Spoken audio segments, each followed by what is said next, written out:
আল্লাহ রাব্বুল আলামিন কালামে হাকিমে বলেন, বিসমিল্লাহির রহমানির রহিম, قد أفلح المؤمنون الذين هم في صلاتهم خاشعون। আল্লাহ তাআলা বললেন, قد أفلح المؤمنون, মুমিনরা সফল, মুমিনরা কামিয়াব, মুমিনরা সফল হয়ে গেছে। আল্লাযীনা হুম ফি সালাতিহিম খাশিউন, যারা নামাজের মধ্যে বিনয়ী হয়। নামাজের মধ্যে বিনয়ী হওয়া, নামাজের মধ্যে নম্রতা হওয়া, এই ব্যক্তিদেরকে আল্লাহ তাআলা বললেন তারা সফল হয়ে গেছে। অন্যদিকে রাসূল কারীম সাল্লাল্লাহু আলাইহি ওয়াসাল্লাম হাদিস শরীফে ফরমান, আউয়ালু মা ইউহাসাবু বিহিল আবদু ইয়াউমাল কিয়ামাতিস সালাম। ও আমার উম্মতেরা, কিয়ামতের ময়দানে সর্বপ্রথম আল্লাহ তাআলা বান্দার নামাজের হিসাব নেবে। কোন সুবহানাল্লাহ। কিয়ামতের ময়দানে আল্লাহ তাআলা সর্বপ্রথম নামাজের হিসাব নিবে। হ্যাঁ, আমার দিকে তাকান। কিয়ামতের ময়দানে সর্বপ্রথম কি হিসাব নিবে? নামাজের হিসাব নিবে। কিসের হিসাব নিবে? নামাজের হিসাব নিবে।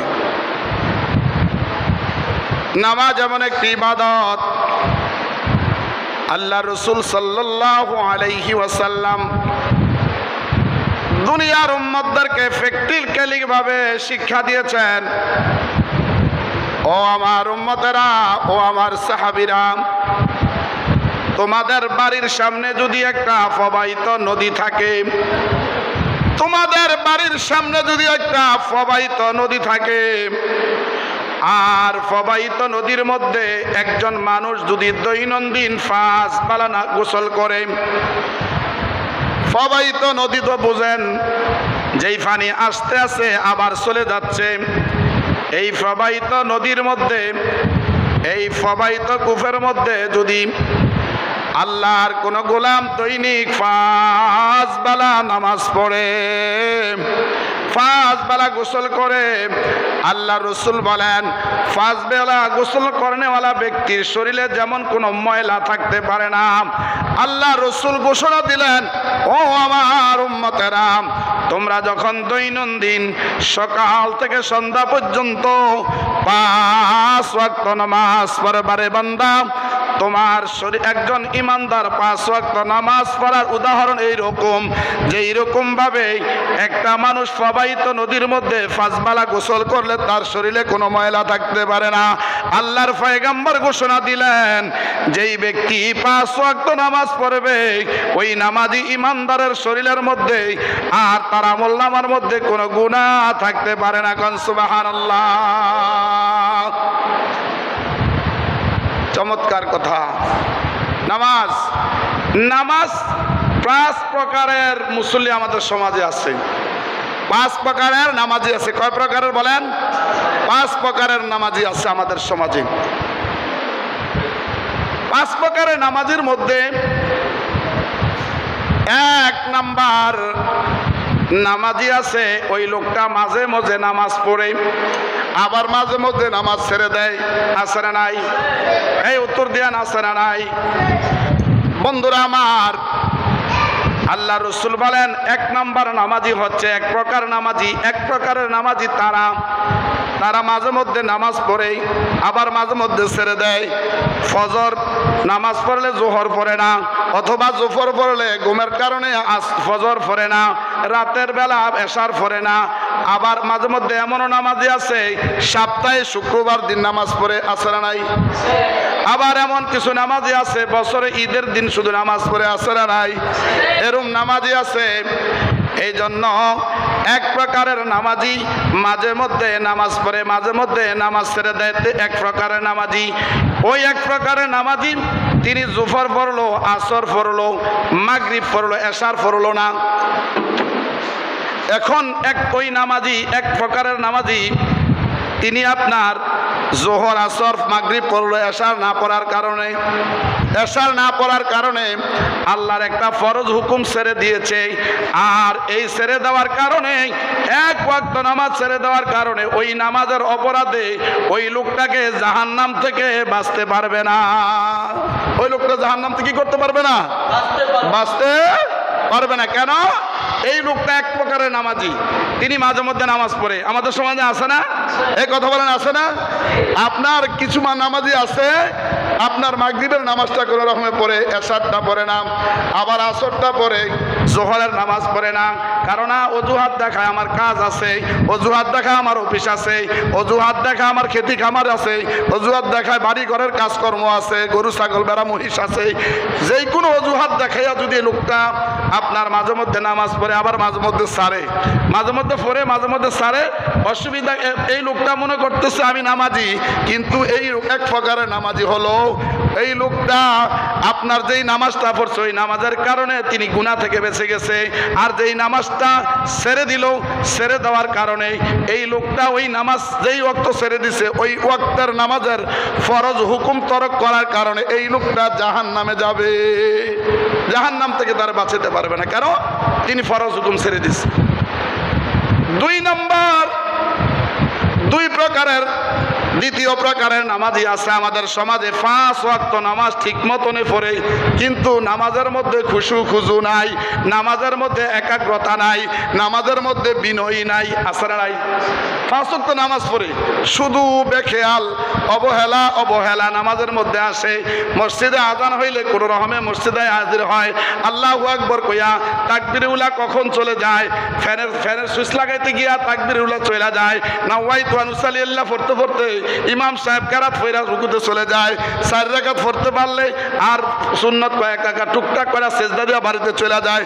নামাজের মধ্যে কি নাই? কোনো বিনয়ী নাই, নামাজের মধ্যে কোনো একাগ্রতা নাই, নামাজের মধ্যে কোনো খুশু নাই। এই দ্বিতীয় প্রকারের নামাজি আছে না নাই? কথা বলেন, আছে না নাই? অনেক নামাজি দেখবেন মসজিদে আসে, আইসা নামাজ পড়ে, নামাজ 5 ওয়াক্ত পড়ে, কিন্তু নামাজের মধ্যে একাগ্রতা নাই। তার নামাজের মধ্যে একাগ্রতা নাই। নামাজে দাঁড়াইলে তার সংসারের চিন্তা হয়, নামাজে দাঁড়াইলে ব্যবসার কথা মনে পড়ে, নামাজের কথা কইলে দুনিয়াবি যত সমস্যা আছে, দুনিয়াবি যত কাজ আছে, সমস্ত কাজ তাকে আইসা নামাজের মধ্যে মনে পড়ে। আসলে নাই? কথা বলেন, এরকম হয় না? নামাজ পড়তেছে, নামাজের মধ্যে ব্যবসার কথা মনে পড়ছে, নামাজ পড়তেছে দোকানের হিসাবের কথা মনে পড়ে গেছে, নামাজের আগেও যেটা মনে পড়ে না, নামাজের নিয়ত বাঁধার সাথে সাথে এই জাতীয় সমস্যার সম্মুখীন হয় কি হয় না?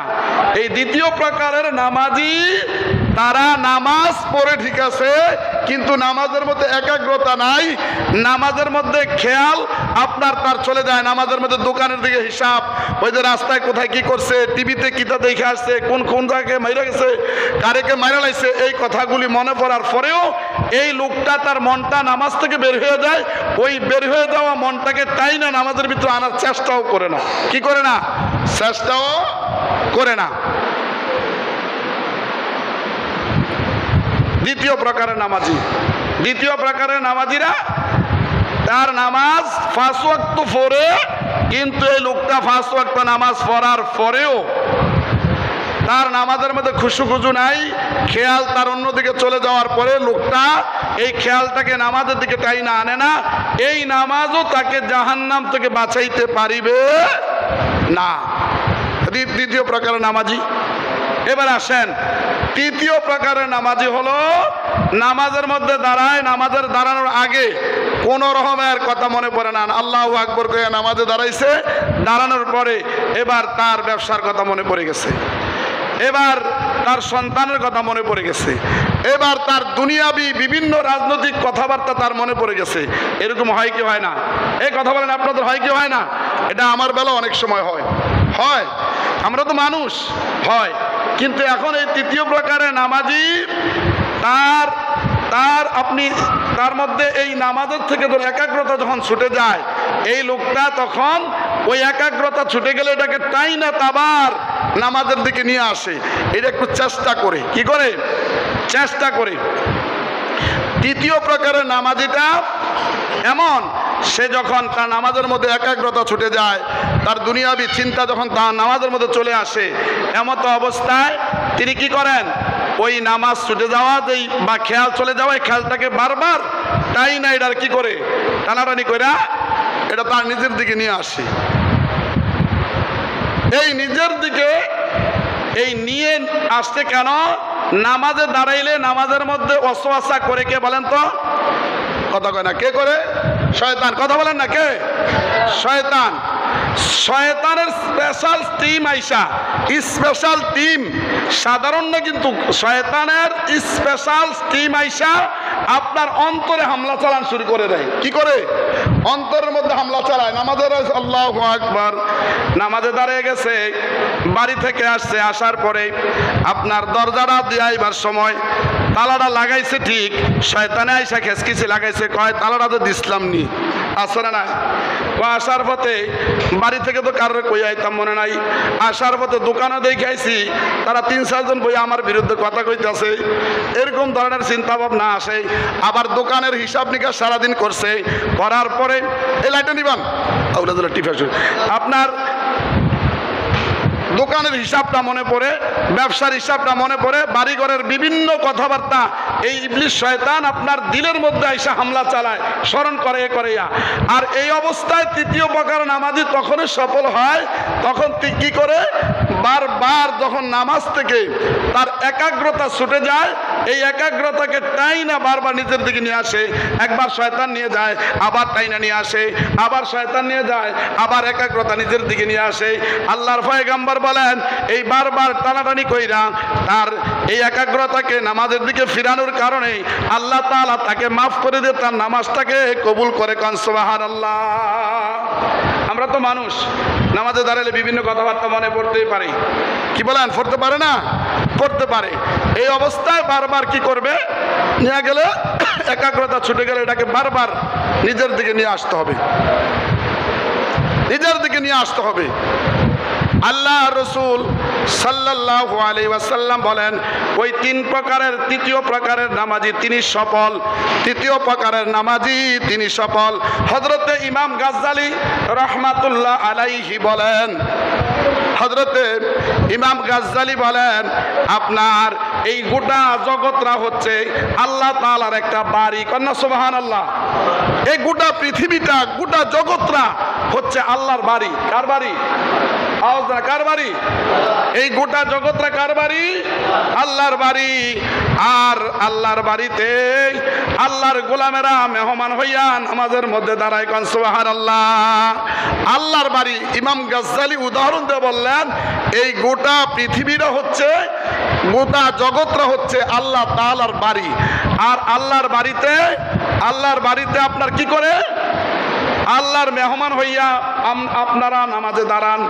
আর নামাজে দাঁড়ানোর পরে এই নামাজের মধ্যে আপনি হলেন মেহমান, আর ওই মালিকের বাড়িতে কিছু ফালা কুত্তা থাকে। আল্লাহর ইমাম গাজ্জালী বলেন, শয়তানগুলো হলো, ওই শয়তানগুলো হলো আমার আল্লাহ তাআলার ফালা কুত্তা। আল্লাহর ফালা কি? কুকুর। ইমাম গাজ্জালী বলতেছে, এই গোটা জগৎটা হচ্ছে আল্লাহর বাড়ি, আর নামাজিরা হলো আল্লাহর মেহমান। যেমন ওই মালিকের বাড়িতে একটা কুকুর ফালে, ওই কুকুরটা বাহিরের কোনো মেহমান দেখলে অপরিচিত হওয়ার কারণে গেউ গেউ করে, কি করে না? তো ইমাম গাজ্জালী বলেন, যখন আল্লাহর গোলামেরা আল্লাহর বাড়িতে আল্লাহর মেহমান হইয়া যখন নামাজে দাঁড়িয়ে যায়, যখন নামাজ দাঁড়ায় তখন তিনি নাম আল্লাহর গোলাম, আল্লাহর মেহমান। এই অবস্থায় আল্লাহর কিছু ফালা কুত্তা হলো শয়তান, ওই ফালা কুত্তাগুলি তখন গেউ গেউ কইরা ইমানদারদের নামাজের একাগ্রতা নষ্ট করতে চায়। ওই সময়ে তিনি তার মন গড়াভাবে নামাজ থেকে মন ছুটে গেলে তাই না আনতে পারবে না। আল্লাহ তাআলার সেই হুকুম মতন, যেহেতু মালিক আছে, বাড়ির মালিক আল্লাহ, আর মেহমান হইলাম আমরা। এখন মেহমানকে এই অসওয়াসা করার জন্য আল্লাহ তাআলার পক্ষ থেকে ইবলিশ শয়তান হলো আল্লাহর ফালা কুত্তা। এই কুকুরগুলি যখন গেউ গেউ করে, তখন আল্লাহর কাছে বলতে হবে, আল্লাহ আপনি আপনার এই ফালা কুকুর, এই ফালা শয়তানগুলিরে আপনি ধইরা রাখেন, যাতে আমাদেরকে ডিস্টার্ব না করে। আমি নামাজে দাঁড়াইয়া আমি এই মুহূর্তে আপনার বাড়ি থেকে ঢুকলাম, আর বাড়ির মধ্যে ঢুকার পরে আপনার খাস কামরায় ঢুকতেছি যাতে করে শয়তান আমাকে ওয়াসওয়াসা না করতে পারে। এই জন্য নামাজের মধ্যে দাঁড়াই আমরা পড়ি সানা আল্লাহু আকবার বলার পরে নিয়ত বাঁধার পরে সানা পড়ি সুবহানাকাল্লাহুম্মা ওয়া বিহামদিকা ওয়া তাবারাকা ইসমুকা ওয়া তাআলা জাদ্দুকা ওয়া লা ইলাহা গায়রুক। পড়েননি আপনারা? সবাই পড়েন না? পড়ার পরে এবার কেরাত আপনার সূরা ফাতিহা শুরু করার আগে আমরা পড়ি আউযু বিল্লাহি মিনাশ শাইতানির রাজিম। এর মানে হলো কি, বিতাড়িত শয়তানের কুমন্ত্রণা হইতে আমি সাহায্য চাইতেছি কার কাছে? এই জন্য বলতেছি আল্লাহ আমি আপনার খাস কামরায় প্রবেশ করতেছি, আপনার ফালা কুত্তা নামক শয়তান, ওই শয়তান থেকে আমাকে আপনি হেফাজত করেন। কোন সুবহানাল্লাহ। এই জন্য তৃতীয় প্রকারের নামাজিরা হলো সফল। এই জন্য বারবার নামাজের মধ্যে দাঁড়াইছে, দাঁড়ানোর পরে মনে পড়ছে আরে আমি তো বাড়িতে গরুটার পানি খাবাইতাম মনে নাই। নামাজে দাঁড়িয়ে গেছে, কয় দোকান রাজানি তারা দিসলাম নি। নামাজের মধ্যে দাঁড়াইছে অমুক রাজে খরচটা দিসলাম টেহারা জানিল ইসলাম নি। আবার নামাজে দাঁড়াইছে মনে পড়তেছে আপনার খেতে যাই আমি জমিনের মধ্যে যে আপনার আইলটা কাটছিলাম ওই আইলটা বাঁধছিলাম নি। এরকম বিভিন্ন কথাবার্তা আপনার মনের মধ্যে আসবে। শয়তানে যখন আপনার স্মরণ করে দেয় আর আপনি মনে মনে ভাববেন আল্লাহ আমাকে দেখতেছে, আমি না দেখলো আমার আল্লাহ আমাকে দেখতেছে। এই মুহূর্তে আমার চিন্তা যদি এদিকে চলে যায়, আমি আল্লাহর সামনে দাঁড়িয়েছি, আমার আল্লাহ আমাকে দেখতেছে, আল্লাহর ভয় করে বারবার তিনি নামাজের একাগ্রতার দিকে ছুটে যায়। এই জন্য তিনি সফল। শয়তান কি করে, একবার জন আপনার একাগ্রতা ছুটে দিতে চায়, আবার আপনি নিয়ে আসেন, আবার জন নিতে চায়, আবার এভাবে টানাটানি থাকে যখন, তো শয়তান বারবার ফেল করার পরে এবার এই শয়তান কয় যা আমি আর এই বান্দারে এই বিরক্ত করে লাভ নাই, তাকে ডিস্টার্ব করে লাভ নাই, যেহেতু তার কাছে আমি বারবার ব্যর্থ হচ্ছি, আমি তাকে নামাজের একাগ্রতা ছুটাইতে গিয়া একবার আনি আবার তিনি জাগাত নিয়ে যায়। অতএব তার পেছনে সময় না দিয়ে আমি চলে যাই, এই জুমার সময় আরো নষ্ট সময় না দিয়া আমি একটু দোকানে যাই গাই, যা তারা দোয়ানো বেরিয়েছে তারা আর মসজিদে আইতে দিতাম না। আসলে না, যখন শয়তান ইমানদারদেরকে একাগ্রতা ছুটাইতে না পারে, বারবার ব্যর্থ হয়, শয়তান চলে যাওয়ার পরে এই লোকটা শয়তান থেকে, আল্লাহর ফালিত সেই শয়তান নামর কুকুর থেকে এই লোকটা মুক্ত থাকার কারণে নামাজের মধ্যে একাগ্রতা চলে আসে। ইচ্ছা মতন তিনি নামাজ পড়তে পড়তে এই লোকটা 4 নাম্বার সারিতে চলে যায়। আল্লাহর মুখলেস বান্দা হইয়া নামাজের মধ্যে তা যত পড়ে ততই মজা পায়। কারণ সুবহানাল্লাহ, সুবহানাল্লাহ, সুবহানাল্লাহ। প্রিয় ভাইরাম, এই নামাজ আপনার ধনীদের জন্য নাকি? কথা বলেন, নামাজ কি শুধু ধনী মানুষের লেগা? গরিবরা নামাজ পড়া লাগবে না? রিক্সাওয়ালা পড়া লাগবে না? ইমাম সাহেব পড়বে, মুসল্লিরা পড়া লাগবে না? সবার লাগবে? সবার লাগবে।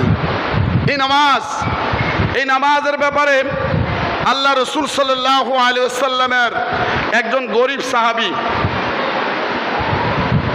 তিনি মসজিদে গিয়ে নামাজ পড়েন। প্রত্যেক দিন নামাজের মধ্যে যান সবার পরে, আর বের হয়ে যায় সবার আগে। বের হয়ে যায় কি? সবার আগে। আঙ্গ এলাকার মধ্যে মুসল্লি আসরা নাই, একবারে লাস্টে দিয়া যখন দেখবে হুজুরের মাইকের আওয়াজ বন্ধ হয়ে গেছে, বলে নামাজ মনে শুরু হতে পারে, কোনো রকমে দৌড় দিয়ে দেয়, টুপি ডালে আইয়া ফিসি দিয়ে খারয়, খারিয়া দুই রে ফরতাল্লাহ আসসালামু আলাইকুম রহমতুল্লাহ কইতে কইতে ওইটা এবার আগে যাই এরকম আসরা নাই। তো এই একজন গরিব সাহাবী, তিনি আপনার এই মসজিদে যাইতেন সবার পরে, বের হইতেন সবার আগে। অন্য সাহাবীরা আল্লাহ রসুলের কাছে অভিযোগ করলেন, ইয়া রাসূলুল্লাহ সাল্লাল্লাহু আলাইহি ওয়াসাল্লাম, ওগো নবীজি, আপনার অমুক সাহাবী এই প্রত্যেক দিন নামাজে আসে সবার পরে, জামাত শেষ হওয়ার সাথে সাথে বের হয়ে যায় সবার আগে, না জানি আপনার এই সাহাবী মুনাফিক হয়ে গেল। কারণ মুনাফিকের এইটা একটা আলামত, মসজিদে আসলে বেশিক্ষণ থাকতে মনে চায় না, মসজিদে আসলে তার ভালো লাগে না, মসজিদের ওয়াজ নসিহত তার কাছে বিরক্ত মনে হয়, আসলেই আবার তাড়াতাড়ি বের হইতে চায়। এইটাও একটা মুনাফিকের কি আলামত। আল্লাহ রসুলকে সাহাবীরা বললেন, না জানি আপনার ওই সাহাবী মুনাফিক হয়ে গেল নাকি, তিনি আসে প্রত্যেক দিন সবার পরে, আবার জায়গা সবার আগে। আল্লাহ রসুল বললেন, তোমরা তদন্ত ছাড়া তার বিষয়ে না জেনে কোনো ভালো মন্তব্য এবং খারাপ মন্তব্য করতে পারবা না। কারণ কোনো মানুষের বিরুদ্ধে কোনো অভিযোগ যদি থাকে, তদন্ত ছাড়া আপনার কোনো কি দোষী সাব্যস্ত করা যাবে না। রাসূল সাল্লাল্লাহু আলাইহি ওয়াসাল্লাম বললেন, ঠিক আছে, এই সাহাবী কেন এই কাজ করে, আমরা তার বাড়িতে যাব। ওই গরিব সাহাবী তখন অন্য দিনের মতন আসরের সালাত আদায় করে সাহাবী চলে গেলেন, বের হয়ে গেলেন। আল্লাহর পয়গম্বর সাহাবায়ে কিরামদেরকে বললেন, ও আমার সাহাবীরা, আমার সঙ্গে কিছু সাহাবী আমার সঙ্গে চলো, ওই গরিব সাহাবীর বাড়িতে যাব। কেন তিনি সবার পরে আসে আবার সবার আগে চলে যায়, তার সমস্যাটা কি? আল্লাহ রাসূল সাল্লাল্লাহু আলাইহি সাল্লামের সাথে হযরত আবু বকর আছে, হযরত ওমর আছে, অন্য সাহাবীদেরকে নিয়ে ওই গরিব সাহাবীর বাড়িতে গেলেন। বাড়িতে যাওয়ার পরে দরজায় গিয়ে সালাম দিলেন, আসসালামু আলাইকুম ওয়া রাহমাতুল্লাহ। সালামের কোনো জবাব নাই। যেই বাড়িতে গেলেন, ওইখানে কি যেই মেহমান গেলেন, এটা কি দুনিয়ার সাধারণ কোনো মেহমান নাকি? কথা বলেন, সাধারণ মেহমান? এত বড় শ্রেষ্ঠ মেহমান আল্লাহর জমিনে আর দ্বিতীয় কেহ নাই। রাসূল কারীম সাল্লাল্লাহু আলাইহি সাল্লাম ওই গরিব সাহাবীর ঘরের দরওয়াজায় গিয়ে বলেন, আসসালামু আলাইকুম ওয়া রাহমাতুল্লাহ। ভেতর থেকে কোনো জবাব নাই। দ্বিতীয়বার আবার সালাম দিলেন, তারপরে কোনো জবাব নাই। এবার আল্লাহ রসুল কিছুক্ষণ অপেক্ষা করার পরে বললেন, আর একবার সালাম দিয়ে দেখি, যদি কোনো আওয়াজ পাই তাহলে তার সাথে কথা বলবো, না হলে আমরা কি ফিরে চলে যাব। এই জন্য কারো বাড়িতে গেলে, কারো বাড়িতে যখন যাবেন, বাড়িতে যাওয়ার পরে ডাইরেক্ট ঘরে ঢুকালেন না, যায়া ঘরের দরজায় আগে সালাম দিবেন।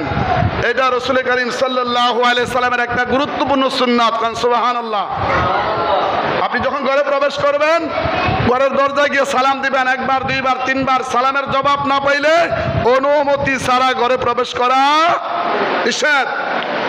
রাসূল কারীম সাল্লাল্লাহু আলাইহি সাল্লাম সালাম দিলেন। সালাম দেওয়ার পরে তৃতীয়বার সালাম দিলেন। চিন্তা করেন, এইবার যদি সাড়া না পাই তাহলে চলে যাব। তৃতীয়বার যখন সালাম দিলেন, এবার ঘর থেকেই আপনার ভিতর থেকে ওই সাহাবী সালামের জবাব দিয়ে বলে, ওয়া আলাইকুমুস সালাম ইয়া রাসূলুল্লাহ। ওগো নবীজি, আপনি আমার বাড়িতে এসেছেন, আমাকে দয়া করে মাফ করে দেন। আপনি আমাকে প্রথমবার সালাম দিয়েছেন, দ্বিতীয়বার সালাম দিয়েছেন, আমি দুইবার আপনার সালামের উত্তর দিতে পারি নাই। তৃতীয়বার আপনার সালামের উত্তর দেওয়ার চেষ্টা করেছি। নবীজি, ও সময় আমার বাড়িতে কেন আসছেন? আল্লাহ রাসূল সাল্লাল্লাহু আলাইহি সাল্লাম বললেন, হে সাহাবী আমার, তোমার বিরুদ্ধে আমার সাহাবীরা অভিযোগ করেছে, প্রত্যেক দিন তুমি মসজিদে যাও সবার পরে এবং জামাত সালাম ফিরানোর সাথে সাথে সবার আগে তুমি চলে আসো, তোমার সমস্যাটা কি? জানতে চাইলেন তোমার সমস্যা কি। ইতিমধ্যে ওই গরিব সাহাবী যখন প্রশ্ন করতেছে, একটু ঘরের এক কোণে পাশে দেখতেছে ওই সাহাবীর ঘরে একটা ছোট্ট বাচ্চা শিকল দিয়ে বাইন্ধা রাখছে। কি দিয়ে বাইন্ধা রাখছে? আল্লাহ রসুলের কাছে আরো কৌতূহল জাগলো, ব্যাপার কি? এই ছোট বাচ্চার শিকল দিয়ে বাইন্ধা রাখছে কেন? সাহাবী যখন আল্লাহ রসুল দেখার পরে সাহাবীকে বললেন, তোমার কাছে দুইটা প্রশ্ন আমার। এক নাম্বার প্রশ্ন হচ্ছে, তুমি মসজিদ থেকে সবার পরে যাইয়া আবার সবার আগে চলে আসো, এইটা সমস্যা কি? দুই নম্বর হলো, এই যে বাচ্চা শিশুটাকে, এই বাচ্চা দেখানো ভালো করে এই কথাও বলতে পারে না, তাকে কেন বাইতে রাখছো? এই দুইটা প্রশ্নের জবাব তুমি আমাকে দাও। সাহাবী এবার চোখের পানি ছেড়ে দিয়ে বললেন, ইয়া রাসূলুল্লাহ, আমাকে যে প্রশ্ন করেছেন, প্রথম প্রশ্নের উত্তর হলো, আমি এত অসহায়, এত গরিব যে আমার ঘরে মাত্র একটা কাপড়ের টুকরা আছে, একটা চাদর। এই চাদরটা আমার স্ত্রী এবং আমরা দুইজনে ব্যবহার করি। আপনি বলেছেন যে পুরুষ লোক মসজিদে গিয়ে নামাজ পড়তে হবে, অন্যথায় ঘরে নামাজ পড়লে পুরুষ লোকের, সুস্থ মানুষের নামাজ হবে না। এই জন্য আমি মসজিদে নববীতে গিয়া আপনার পেছনের মুসল্লিয়া নামাজ আদায় করতে গেলে আমার ঘরের ভিতরে একটা গর্ত আছে, ওই গর্তের ভিতরে আমার স্ত্রী উলঙ্গ হয়ে লুকিয়ে থাকে, আর আমি ওই পোশাকটা পইরা আপনার মসজিদে নববীতে গিয়া আপনার পেছনের মুসল্লি হইয়া নামাজ আদায় কইরা আবার খুব তাড়াতাড়ি দৌড়িয়ে যখন ঘরে আসি, আসার পরে আমার স্ত্রী এই পোশাকটা পইরা নামাজ পড়তে গেলে আমি গর্তে লুকিয়ে থাকি। কোন সুবহানাল্লাহ। গরিব কাহাকে বলে, গরিব কাহাকে বলে একটু বোঝার জন্য একটু খেয়াল করেন। আমাদের বর্তমান সমাজের মধ্যে এই জাতীয় গরিব বিশ্রীও পাওয়া যাবে না। পাওয়া যাবে যে পোশাক নাই, শুধুমাত্র একটা পোশাক আছে, জামাইবো দুইজনে পিনতে, তাও আবার একটা পোশাক। তো ওই পোশাকটা পইরা আমি চলে আসার পরে আমার স্ত্রী যখন নামাজ পড়ে আমি গর্তে লুকিয়ে থাকি, আর এই অবস্থায় আমার স্ত্রী নামাজ আদায় করতেছে, আর আপনি তখন আমার ঘরে তাশরিফ আনছেন। প্রথম সালাম দিলেন, উত্তর দেই নাই, উত্তর দেই নাই। এই জন্য উত্তর দিলে আমার স্ত্রী নামাজ পড়তেছে, নামাজ শেষ করে পোশাকটা পরে আপনার কাছে যাইতে দেরি হয়ে যাবে। আল্লাহ রসুল আপনি কষ্ট পাবেন, আপনার দিলে কষ্ট আসলে আমার জিন্দগির সমস্ত ন্যাক আমলগুলি বরবাদ হয়ে যাবে। সুবহানাল্লাহ কইতেন না? আল্লাহ রসুলকে তারা কতভাবে আনুগত্য করতো। আশিকে রসুল কারে কয়? এবার দ্বিতীয়বার সালাম দিলেন, তখনও আমার স্ত্রী নামাজ শেষ হয় নাই। তৃতীয়বার যখন আপনি সালাম দিয়েছেন, তখন আমার স্ত্রী নামাজ শেষ হয়েছে, আমার স্ত্রী ওই ঘরের ভিতরে গর্তে লুকিয়ে আছে, তার পরনের সেই কাপড়টা পরে আপনার সামনে এসেছি। কোন সুবহানাল্লাহ। 2 নম্বর প্রশ্নের উত্তর, যে বাচ্চা শিশুটাকে কেন তুমি বেঁধে রেখেছ? সাহাবী বলেন, ইয়া রাসূলুল্লাহ, আমি গরিব মানুষ, আমার ঘরে এক বেলা খাইতে পাইলে আরেক বেলা আরো 2 বেলা খাওয়া থাকে না। এই ছোট্ট বাচ্চাটা খাবার পায় না, খাবারের জন্য ক্ষুধার জ্বালায় মাঝে মধ্যে কান্নাকাটি করে। এই যে আমার বাড়ির পাশে খেজুর গাছ আছে, ওই খেজুর গাছে জোরে জোরে মাঝে মধ্যে কিছু খেজুর আমার বাড়ির আঙ্গিনায় পড়ে। আমার এই বাচ্চা তো ছোট মানুষ, বোঝে না কার খেজুর খাইলে কি হবে না হবে, কোনটা কার, কোনটা আমার, কোনটা তার নিজের, কোনটা ফরের, এটা বোঝে না। ওই বাচ্চারা তখন আমি সারাদিন চলে যাই ব্যবসার উদ্দেশ্যে, আমার রুজি রোজগারের উদ্দেশ্যে যখন চলে যাই, আমার স্ত্রী থাকে ঘরের ভিতরে, কারণ তার পোশাক ভালো না। আমি যখন পোশাকটা নিয়ে ব্যবসা করতে চলে যাই, আমার স্ত্রী গর্তে লুকিয়ে থাকে। ওই অবস্থায় বিবি থাকে ঘরের ভিতরে, আর আমি যখন চলে যাই বাড়ির বাহিরে, তখন বাচ্চা শিশুটা ওই যে ইহুদির গাছের খেজুর যখন পড়ে, ওই পেটের ক্ষুধার যন্ত্রণায় খেজুরগুলি খেয়ে ফেলে, আর খেয়ে ফেলার কারণে তাকে ওই ইহুদি সুর বলে আখ্যায়িত করবে, মুসলমানদেরকে গালি দিবে। এটা আমি সহ্য করতে পারি না। এই জন্য আমার এই ছোট্ট শিশুটাকে শিকল দিয়ে আমি বাইধা রাখি। কন্যা সুবহানাল্লাহ। আর আমগো ছেলেদেরকে শিকল দিয়ে বান্ধা লাগে না। রাতের 10টার পরে রাস্তার মধ্যে ঘুরলো, মা বাবা কিছু করতে পারে না। আসলে নাই, এক কথা বলেন, আসলে নাই। সাহাবীর থেকে শিক্ষা নেন আপনি। আল্লাহ রসুলের সাহাবী কি করলেন?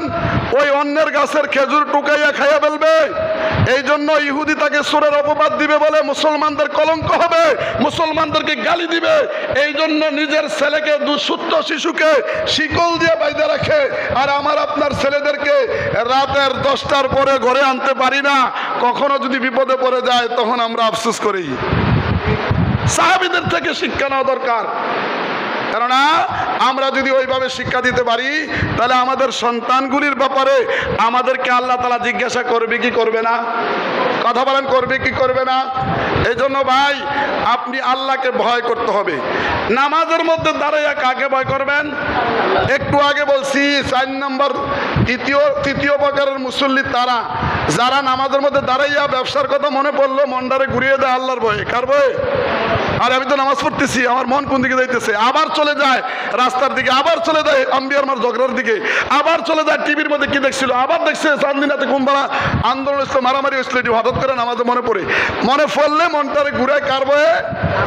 কার ভয়ে ঘুরায়? আল্লাহর ভয়ে। যখন আল্লাহর ভয়ে ঘুরিয়ে দেয়, আর ঘুরিয়ে দেওয়ার কারণে এই লোকটা আল্লাহর ভয় করার কারণে, এই জন্য আল্লাহ তাআলা অন্য আয়াতে বলেছেন, ইন্নাস সালাতা তানহা আনিল ফাহশাই ওয়াল মুনকার, নিশ্চয়ই নামাজ খারাপ কাজ থেকে বিরত রাখে। কারণ সুবহানাল্লাহ, যেই লোকটা নামাজে দাঁড়াইয়া তার একাগ্রতা ছুটে যাওয়ার কারণে আল্লাহর ভয়ে বারবার নামাজের দিকে, একাগ্রতার দিকে ছুটে আসে, এই লোকটা নামাজ থেকে বের হয়ে দেওয়া, চুরি করার চিন্তা আসলে, চুরি করার সুযোগ আসলে, ডাকাতির সুযোগ আসলে, দুর্নীতি করার সুযোগ আসলে, ওই সময় কারে ভয় করবে? আল্লাহরে কয় কাকে ভয় করবে? নামাজের মধ্যে যেই লোকটা আল্লাহর ভয় করছে, বাহিরে এই লোকটা আল্লাহর ভয় করবে না? যেই লোকটা নামাজের মধ্যে দাঁড়াইয়া তার বাহিরের দিকে খেয়াল যাওয়ার পরে আল্লাহর ভয়ে মনে নামাজের দিকে খেয়াল চলে আসে, এই লোকটা নিশ্চিত বলা যায় এই লোকটা বাহিরে যাওয়ার পরে দুর্নীতি, টেন্ডারবাজি, সাদাবাজি, আপনার পরের হক, অন্যের সম্পদ তার সামনে আসলে গ্রহণ করার সুযোগ থাকলেও এই লোকটা যেভাবে নামাজে আল্লাহর ভয় করেছে বাহিরে ওইভাবে আল্লাহকে ভয় করবে। ঠিক কিনা বলেন? এই জন্য আল্লাহ তাআলা বলেছেন ইন্নাস সালাতা তানহা আনিল ফাহশাই ওয়াল মুনকার, নিশ্চয়ই নামাজ খারাপ কাজ থেকে, ব্যভিচারী থেকে, অন্যায় থেকে ফিরিয়ে রাখে। কোন সুবহানাল্লাহ। প্রিয় ভাইরা, এই নামাজ পড়া লাগবে তো নাকি? কথা বলে না, লাগবে তো নামাজ? পেছনে তারা কয় না কেউ নামাজ লাগবে তো? তাহলে আপনি কোন প্রকারের হবেন? দ্বিতীয় প্রকারের। প্রথম প্রকারের মুসল্লি মাঝে মধ্যে পড়ে, মাঝে মধ্যে পড়ে না। এশার পড়লে আসর পড়ে না, আসর পড়লে মাগরিব পড়ে না, মাগরিব পড়লে ফজর পড়ে না। এরকম মুসল্লি আমাদের সমাজে আসে নাই। এই নামাজি, এই নামাজে তাকে জাহান্নাম থেকে বাঁচাইতে পারিবে কেন? তিনি আসর পড়ছে, গুনাহ পাচ্ছে, এশার ছাড়ছে, গুনাহ করছে। এই ফরজের কারণে আল্লাহ জাহান্নামে দিবে তাকে। দ্বিতীয় মুসল্লি নামাজে দাঁড়ায়, কোনো বিনয় নাই, একাগ্রতা নাই, খুশু নাই, আল্লাহু আকবার করে দাঁড়াইছে, ফয়রা মসজিদে বাড়িয়ে গেছে, কি পড়ছে, কার লোকে কইছে না কইছে এই খবর নাই। এই নামাজে তারা জাহান্নাম থেকে বাঁচাতে পারবে না। তৃতীয় ভাগের মুসল্লি নামাজের থেকে মন ছুটে গেলেও বারবার ঘুরিয়ে নামাজের দিকে আনে, আবার যেতে ছুটে যায়, আবার ঘুরিয়ে আনে। এরকম করতে করতে এক পর্যায়ে শয়তানকে হারাইয়া আল্লাহর মনকে জয় করে, আল্লাহর গোলামিকে জয় করে এই লোকটা হচ্ছে তৃতীয় প্রকারের মুসল্লি। এই লোকটা সফল। সুবহানাল্লাহ। তাহলে আমরা নামাজ পড়তে হলে 5 ওয়াক্ত পড়তে হবে। কয় ওয়াক্ত? 5 ওয়াক্ত। আল্লাহ 5 ওয়াক্ত। আল্লাহ দৈনিক আপনাকে 5 ওয়াক্ত আপনার ফোন করে। কি করে? ফোন বোঝেন না? এই যে আমরা ফোন করি না, আল্লাহর একটা মোবাইল নাম্বার আছে। আল্লাহর মোবাইল নাম্বার হইল আপনার ফজরে 2 আর জোহরে 4, আসরে 4, মাগরিবে 3, এশাতে 4, মিলাইয়া 17টা নাম্বার। কয়টা? এই 17 ডিজিটের নাম্বারে আপনাকে আল্লাহ দৈনিক 5 বার কল করে। কান সুবহানাল্লাহ। আরো জোরে কান সুবহানাল্লাহ। আপনাকে আল্লাহ ডাইরেক্ট কল করে। আর আপনি যদি কল রিসিভ না করেন, আপনার প্রিয় মানুষ যদি আপনাকে কল করার কারণে 1 বার 2 বার 3 বার যদি রিসিভ না করেন, আপনার সাথে ওই যত ভালো বন্ধু হোক না কেন, যত প্রিয় হোক, এই লোকটাকে আপনার সাথে সন্তুষ্ট থাকবে? আপনার সাথে রাগ হবে না? আপনার সাথে রাগ হবে না? লোকটা রাগ হবে। অতএব আমার আল্লাহ তাআলা দৈনন্দিন আপনাকে 5 বার কল করে। এই 5 বার কল যদি রিসিভ করে যদি 5 ওয়াক্ত নামাজ ঠিক মতন পড়েন, তাহলে আপনার জন্য 5টা পুরস্কার আছে। কয়টা? এই পুরস্কারের কথাকে আজকের ওয়াজ শেষ হয়ে যাব। কয়টা পুরস্কার আছে? আরো জোরে কোন কয়টা? 5 ওয়াক্ত নামাজ সঠিকভাবে পড়ার কারণে আল্লাহ তাআলা তাকে 5টা পুরস্কার দিবেন। 1 নাম্বার পুরস্কার হইল এই নামাজি ব্যক্তি মৃত্যুর সময় মৃত্যুর যন্ত্রণা থাকবে না। কোন সুবহানাল্লাহ। আরো জোরে কোন সুবহানাল্লাহ। মৃত্যুর যন্ত্রণা কত ভয়াবহ, কত কঠিন, যারা মানুষ মরার সময় কাছে ছিলেন বলতে পারবেন। এই জন্য হাদিস শরীফে আসছে, আল্লাহ রাসূল বলেন, জীবন্ত পশু একটা বকরির যদি জেতা জীবিত অবস্থায় তার চামড়াটা ছিল্লা লবণ লাগিয়ে দেয়, যেই পরিমাণ কষ্ট হবে তার চাইতে 70 গুণ বেশি কষ্ট মৃত্যুর যন্ত্রণা। কোন সুবহানাল্লাহ। মৃত্যু অনেক বড় কষ্ট ভাই। এই ব্যাখ্যা দিতে গেলে অনেক ব্যাপার। আজরাইলকে দেখার পরে রুটা বারবার ফলাইতে শুরু করে দেয়। একটা দৌড় দিয়ে আপনার ডান পায়ের একবারে বৃদ্ধাঙ্গুলের মাথার দিয়ে রুটা ফলায়, আবার দৌড় দিয়ে ওদিক দিয়ে ফলায়। এই যে ফলায়ন করে যেই আসামি বারবার ফলিয়ে যায়, ওই আসামি ধরতে গিয়ে পুলিশ বিরক্ত কমে না বেশি হয়? কথা কেন কমে না বেশি হয়? এই রুজাহান বারবার ছুটাছুটি করা ধরে এই আজরাইলে এমন ভাবে খামচি দিয়ে করে আপনার তার কলিজা ছিঁড়ে মনে হয় পৃথিবী সব কিছু ধ্বংস হয়ে যাইতেছে। পানির পিপাসায় মনে হয় আর এত কষ্ট জীবনে কোনোদিন দেখে নাই, অনুভব করবে। কোন সুবহানাল্লাহ। এই জন্য আল্লাহ রাসূল বলেন, ইমানদারের নামাজি ব্যক্তির 1 নম্বর পুরস্কার হলো মৃত্যুর যন্ত্রণা থাকবে না। সুবহানাল্লাহ। কোন? আমি দেখেছি গত বৃহস্পতিবারের আগের বৃহস্পতিবারে, কালকের বৃহস্পতিবার আগের বৃহস্পতিবারে একজন নামাজি ব্যক্তি আমার সামনে মৃত্যুবরণ করেছে। আলহামদুলিল্লাহ, কয়েক সেকেন্ডের মধ্যে লা ইলাহা পড়তে পড়তে বিদায় হয়ে গেছে। কান্না সুবহানাল্লাহ। 1 নম্বর পুরস্কার, মৃত্যুর যন্ত্রণা আল্লাহ মাফ করবেন। 2 নম্বরে হচ্ছে আপনার এই ব্যক্তিটা মারা যাওয়ার পরে কবরে প্রশ্নের জবাব আছে না নাই? এটা সহজ করে দিবেন কে? আরো ধরে কোন কে? সহজ করে দিবে প্রশ্নের জবাব। 3 নম্বর হচ্ছে ডান হাতে আমলনামা দিবে। ডান হাতে, কোন হাতে? ডান হাতে আমলনামা দিবে। 4 নম্বরে হলো আপনার ফুল সরাতের ফুল 20 দিন না পারিয়ে যাবে, কোন সুবহানাল্লাহ। 5 নম্বরে আল্লাহ তাআলা বিনা হিসাবে জান্নাত দিবে। পুরস্কারটি একবার ছোট ছোট পুরস্কার। আরে ভাই কত বড় পুরস্কার! মৃত্যুর যন্ত্রণা থাকবে না, কবরের আযাব, কবরের প্রশ্নের জবাব কি সহজ হয়ে যাবে। তারপরে ডান হাতে কিয়ামতের ময়দানে আমলনামা দিবে, ফুল সিরাতের ফুল বিজনির আকারে পার হয়ে যাবে, বিনা হিসাবে আল্লাহ জান্নাত দিবে, কোন সুবহানাল্লাহ। আল্লাহ আমাদের সবাইকে বোঝার তৌফিক দান করে বলছে আমিন। আল্লাহ তাআলা আমাদের সবাইকে 5 ওয়াক্ত নামাজ সঠিকভাবে যেন আদায় করতে পারি। রাজি আছেন ইনশাআল্লাহ? পড়বেন তো নামাজ? একবেলা পড়বেন, আরেক বছর আজকে জুমা নামাজ পড়ার পরে আসর আর পড়া লাগতো না। আল্লাহ দিলে পাঞ্জাবি যে গাওয়া দিচ্ছেন, পাঞ্জাবি একটা গাওয়া দিয়া এই ঘুরা গেরা কোথাও একটা সিগারেট ধরাইবেন, বিকালবেলা হাঁটবেন, ঘুরবেন, গাড়বেন না ভাই। নামাজ 5 ওয়াক্ত পড়তে হবে। আমি প্রথমে বলছি আপনি যদি আপনার 1 ওয়াক্ত পড়েন, আর ওয়াক্ত পড়েন না, মাঝে মধ্যে পড়েন, মাঝে মধ্যে ছেড়ে দেন, এটার কেউ বেনামাজি, এটার কি কয়? আর যেটা পড়ে না এটা নামাজি না, বুঝেন না? যেটা পড়ে না এটার কি বেনামাজি কই করবো? বেনামাজি তারে কয় যে মাঝে মধ্যে পড়ে আর মাঝে মধ্যে সারে, এটার কেউ বেনামাজি। আর যেটা পড়ে না এটা বেনামাজি না, এটা নামাজ পড়ে না, এটা একেবারে আল্লাহর হুকুম ছেড়ে দিছে। এটা আল্লাহর হুকুম থেকে দূরে যাওয়ার কারণে কুফরি করছে, আর কুফরি থেকে করার কারণে আল্লাহ চাইলে তারে কাফেরের কাতারে নিতে পারে, ঠিক কিনা? তিনি ইমানদার থাকে না। এজন্য আসুন আমরা নামাজ পড়বো ইনশাআল্লাহ। শুধু নিজে পড়বেন না, নিজে ছেলে মেয়েদেরকে ভালো লাগবে। ঘুমাইলেছেন নাকি? অনেক ঘরের মুরব্বী আছে, ঘরের মুরব্বী মসজিদে আসে, ঘরের হাতারা রায় না।